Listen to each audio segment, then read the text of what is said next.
Now, again, I get it. There's lots of serious things in the world, but right now we are here to bring a little light into your life, to give you a bit of a smile, to give you a bit of a taste of what it's like to be in Sin City.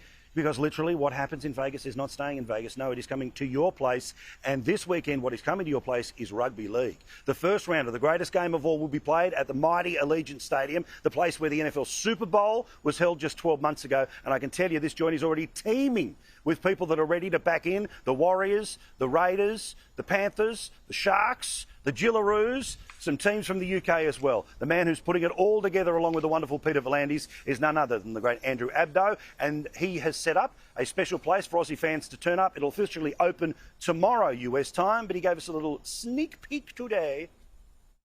The great man Andrew Abdo, he is as excited as anyone about Las Vegas 2.0 for rugby league start this year. How are you, great man? Great to see you, Paul. Great to be in Vegas. Oh, how good is it? It's a great atmosphere. Like from the moment we left Sydney, you know, there was a buzz on the flight, people wearing their jumpers. Not fans of teams that aren't even playing, just jumpers of NRL teams. And then, you know, when you walk down the strip and you see the signage and you see the highlights being played on the big screens, you can't but not be excited.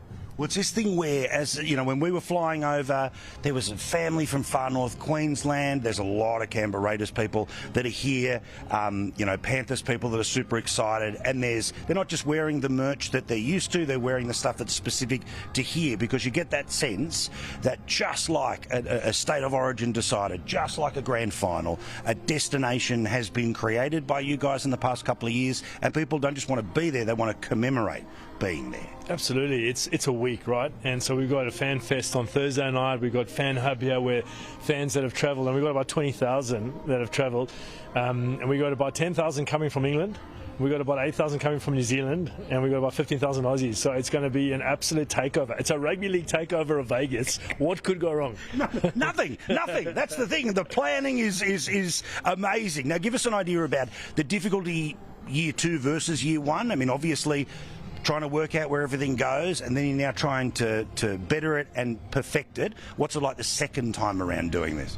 Similar emotions. So we've learned a lot from year 1, and obviously that's helped us tremendously in preparation, but on the marketing side, connecting more with US fans here, also on the logistics side. But we also doubled the number of games. So we've got, you know, thinking about, and little things like just having 8 teams move through the stadium and preparing. You know, we've got like 9,000 feet of meeting rooms for each of the teams, keeping them all separate, making sure that they've got rugby league high performance in Las Vegas. So just things like marking out the field in a rugby league way, all those little things have been fun. We've got a great team and everyone's been working well together, and every day brings with it new challenges and new surprises, but you know, the countdown is on, and what three nights will be you know, on the eve of the season opening. I've got to say, a special little detail about the stadium, Allegiant Stadium, is that like a baking tray, the field comes out and the field goes in because they can't get enough sun while it's in there.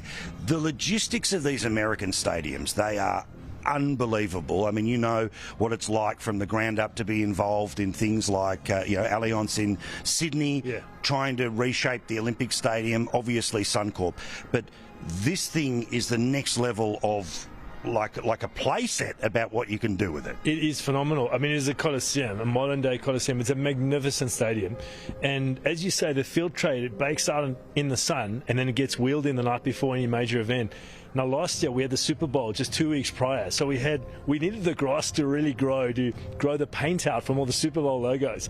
So there was a lot of stress around, but actually quite a good moment seeing the NRL logos and all the sponsor logos getting painted over the NFL logos. It was quite a good moment, but a lot of logistics in getting the stadium ready, getting it configured. It's a bit narrower, so we've got extra support and extra padding, and obviously that turf comes in. It takes about an hour. It's quite nerve-wracking, and then we put the posts up, and the grass is only this deep because it's an artificial tray, so we've got to put reinforcements in for the post. So a lot of interesting challenges and a lot of logistics. Also, you know, obviously this is about trying to introduce this beautiful game to the US, and that takes a whole new level. Like watching Aaron Woods popping up on wrestling programs, popping up on news programs, the games themselves, at least one of them is going to be on free-to-air American television. That is a giant leap from where anyone could have dreamed 5 years ago, let alone last year. Absolutely. I mean, we've planted a flag, but it is not a once-off. We want to keep growing and winning US fans. And we know that fans in America love Australia, they love Australian sport, and they love their sport generally. So the opportunity to expose them to, and this year, both men's and women's athletes, I mean, the NRLW players, the best of the best playing in the Jillaroos against England, I think is going to be a real eye-opener for US fans.